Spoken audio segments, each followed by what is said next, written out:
भी जिस पद में है, जहां भी है, आपको बताया गया कि आपका क्या कर्तव्य है। देखो बड़े बड़े जो ऑफिसर जन हैं उनको शपथ खवाई जाती है, जो बड़े बड़े पदाधिकारी हैं, एमएलए हैं, सांसद हैं, जो शपथ नहीं ना बोले आज उनकी शपथ, मंत्री जी की शपथ, तो वो आपको शपथ खवा करके दी जा रही, और उस कर्तव्य पे चलिए तो आपकी साधना बन जाएगी, समाज सेवा साधना बन जाएगी, वही भगवान की प्राप्ति का हेतु करा देगी। लेकिन अपने कर्तव्य पे चलना बड़ा कठिन है, क्योंकि फिर विलासिता रुक जाएगी।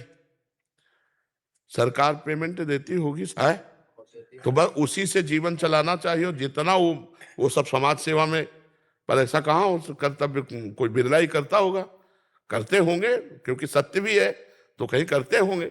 लेकिन जैसे कभी कभी पकड़ में आते हैं कि उनके यहाँ इतना करोड़ रुपया निकला, इतना, तो सरकार का दिया हुआ तो नहीं है पेमेंट, तो कहीं ना कहीं भ्रष्टाचार महाराज जी चरम सीमा पे है महाराज जी। हाँ। तो फिर अब क्या, फिर वो कर्तव्य थोड़ी होता है, वो तो फिर मतलब सब ऐसे ही है, खाओ पियो मर जाओ पशु पक्षी की तरह, मनुष्य जीवन का जो लाभ है वो तो नहीं मिल पाएगा ना। लेकिन इसे कर्तव्य नहीं कहते।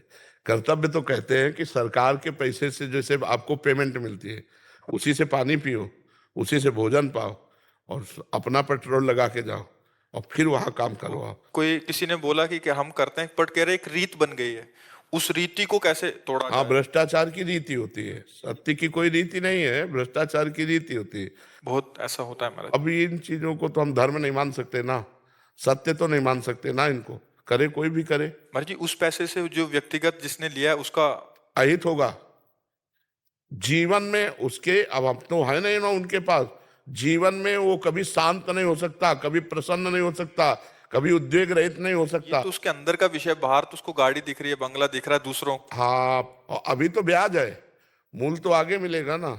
भगवान ने किस लिए तुम्हें भेजा था, क्या कर दिया तुम्हें, उसका भी तो दंड मिलेगा। महाराज जी मानसिक चिंताएं जो होती हैं, क्लेश होते हैं, ये भी दंड का ही आचरण आचरण आचरण का परिणाम होता है।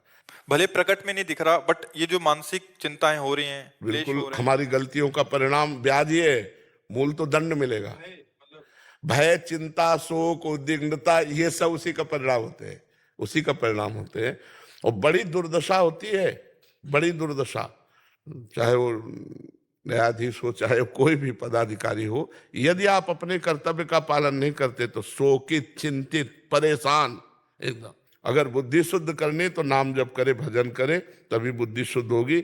रुपया से शांति नहीं मिलती, रुपया से आनंद नहीं मिलता, रुपया से सदगति नहीं होती। विमान थोड़ी खरीद लोगे जहां भगवान के यहाँ जाना है, तो रुपया धर्म पूर्वक कमाओ। देखो हमारे यहाँ 4 पुरुषार्थ हैं, धर्म, अर्थ, काम, मोक्ष। तो धर्म पहले है।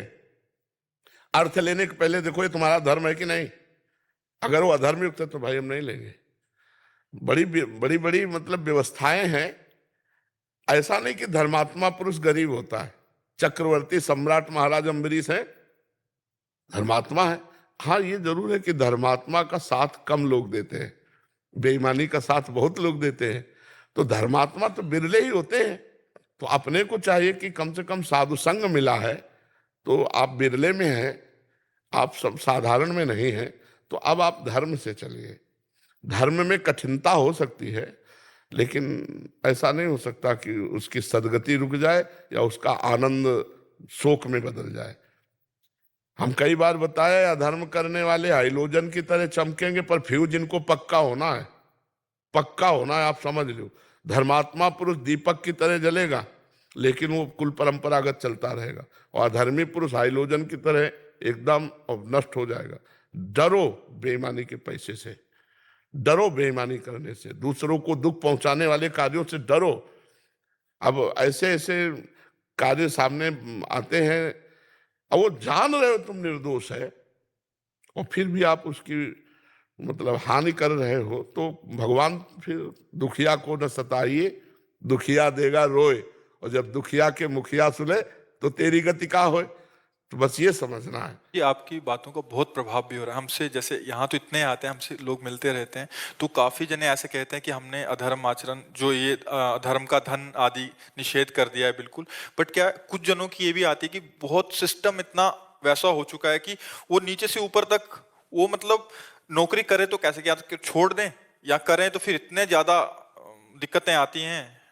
चलती चक्की देख के दिया कबीरा रोए, दो पाटन के बीच में साबित रहा न कोई। तो चलती चक्की देख के दिया कमाल ठठाए, और रहा सहारे कील के तो बाल न बांका जाए। कील कौन है? भगवान। अगर भगवान का आश्रय है तो हमें ये थोड़ी कि नौकरी छूट जाएगी तो क्या होगा। नहीं भाई, हम अधर्म पूर्वक नौकरी नहीं कर सकते, ये इस्तीफा लो। हम लेबरी कर सकते हैं लेकिन अधर्म आचरण नहीं कर सकते। तो भगवान देख रहे हैं ना तुम्हारे, इसने वो कहीं ना कहीं ऐसी जगह से उठा देंगे कि आप चमक पड़ोगे, पक्का समझ लो। ऐसा नहीं कि अपने ही कि ये सब होता है, ये वाला भय रहता है कि अभी इसको छोड़ देंगे तो कहाँ, तो वो भगवान का भरोसा लेके। क्योंकि सहारा नहीं लिया ना, भगवान का आश्रय नहीं लिया ना, बात तो ये है ना। और भगवान का आश्रय है तो सब बात बन जाएगी। भगवान का आश्रय नहीं तब तो डर लगेगा ही।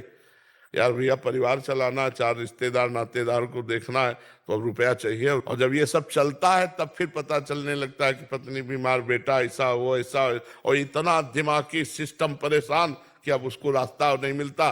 तो भाई, चाहे जितना आचरण आपका अगर अपवित्र है तो अशांति हो। तो बिना भगवान के आश्रय के भजन के सुख शांति नहीं है। जो जितना अधर्म करेगा परिणाम में उसको दुख भोगना पड़ेगा। जो धर्म से चलेगा तो वर्तमान में दुखी हो सकता है, परिणाम में वो बड़ा आनंदित रहेगा। पीयूष उपाध्याय जी उज्जैन से। राधे राधे। राधे राधे महाराज जी। राधा वल्लभ श्री हरिवंश। महाराज जी, आपके चरणों में कोटि कोटि प्रणाम। महाराज जी,